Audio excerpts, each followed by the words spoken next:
This text message right here changed my life forever. About a year ago now, January 9th, I get a text message telling me to get a DNA test from Ancestry. They even made a burner account on Facebook to message me and my husband saying I need to get a DNA test from Ancestry.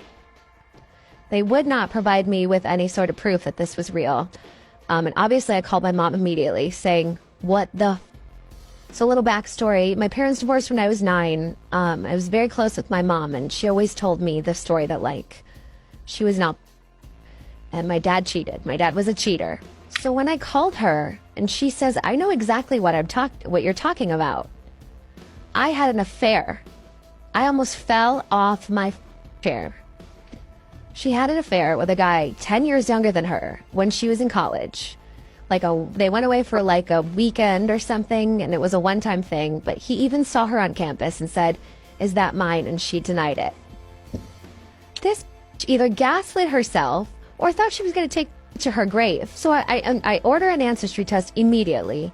It takes about 6 weeks to get my results back, and ding ding, your results are in. I find out that yes, this man is my father. Lane was now on a mission to find out who her father really was. This stranger.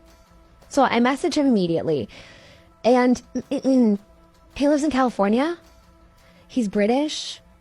He said my mom sent him a Christmas card when I was 2 years old saying my name in it, and that he's Googled my name ever since, and in 2007 my name popped up, and he saw a picture of me, and he knew immediately that I was his daughter.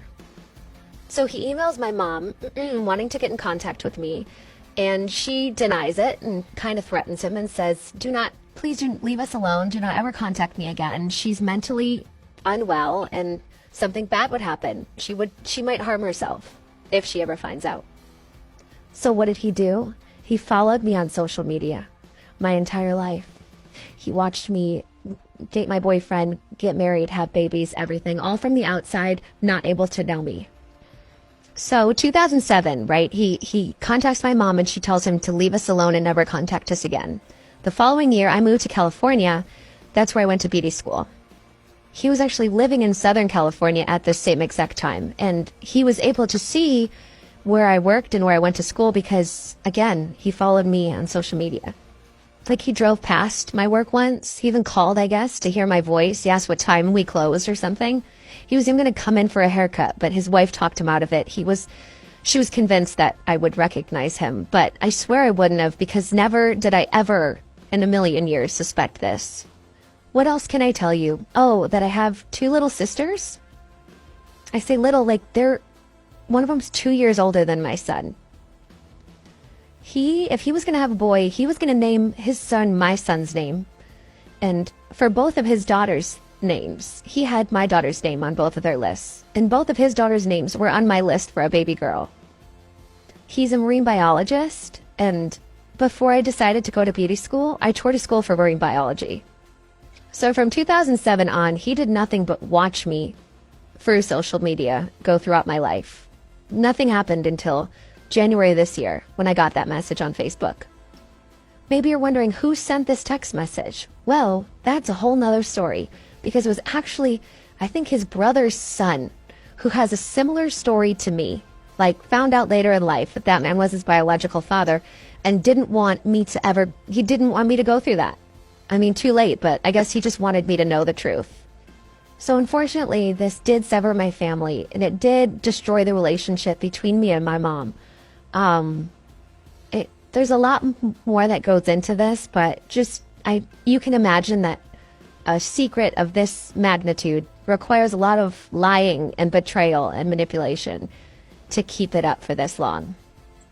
Cutting my mom off is one of the hardest things I've ever done. Never would I have ever expected it. We were like this growing up. I used to tell people she was my soulmate. And yes, I actually did meet him. So we were talking by email for a couple months, and he was like, do you want to meet? And initially he had recommended that we meet up with our families, but I was like, I think we should meet you and me first. Coming from a broken family, there's this hole inside of me, I guess, was hoping that he was going to fix me. And I really tried to go into it with an open-minded, low expectations, but I am me, so I imagined how I would greet like my long lost child of like, you are so beautiful, let me look at your face. And he was not like that. I felt sort of insecure, and there was not a lot of eye contact. I felt like he was not interested in what I had to say. I felt like I was stupid. I felt like he didn't like me. I'm sure he'd be horrified if I heard that, but that's just the truth. I mean, I'm a very warm, talkative, funny, goofy person, and he is not like that. So it could just be who he is. He could even be just trying to respect me as an adult, but our interactions left me feeling very confused and very invalidated. I was there for like 5 days. We met up like once or twice a day to like hang out, go out to eat or something, and every time I felt like I was prying information out of him, and I just felt like he didn't like me. I was A-okay until the last day, and then I got very emotional because I guess I was just hoping by the last day it would be different, and when it wasn't, it was just hard. And we even went to his house for dinner that night, and I'm walking around his house, and it's like the pictures of him on the wall, it's like looking at pictures of me. He looks exactly like me. It was so weird. Also, watching him interact with his other daughters was painful. Like, of course, I'm not stupid. He's going to act completely different around them than with me. But I guess after a week of feeling like invalidated and like he didn't like me, and then watching him around his daughters, it was so hard. I went in the bathroom and cried. You're all going to come for me when I tell you this. But the honest to God truth is I haven't, like, spoken to him about it yet. Before you jump on me, he knows. When this all came about, I told my sisters, please don't tell him. I was waiting to get the results back before I had the conversation.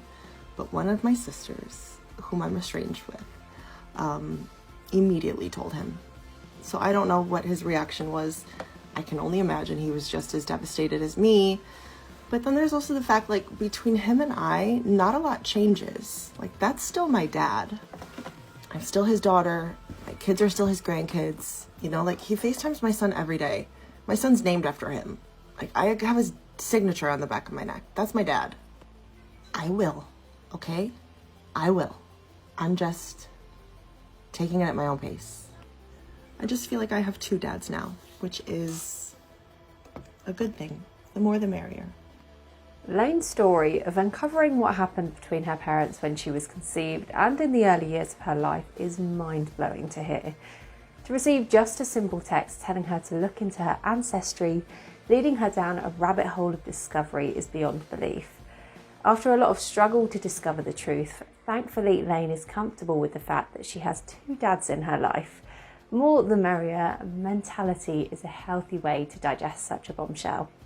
Now, the comments were both shocked and touched by Lane's story, saying, anyone can be a dad, but that man is a father. He didn't take no for an answer and found a way to watch you grow. And it makes me so sad that he wanted to know you and your mum denied him. I bet it killed him to not be able to talk to you. As always, thanks for watching Happiest. If you like this video, then be sure to follow our Instagram and TikTok pages for more interesting videos like this. And if you have any of your own that you want to share, be sure to send them in.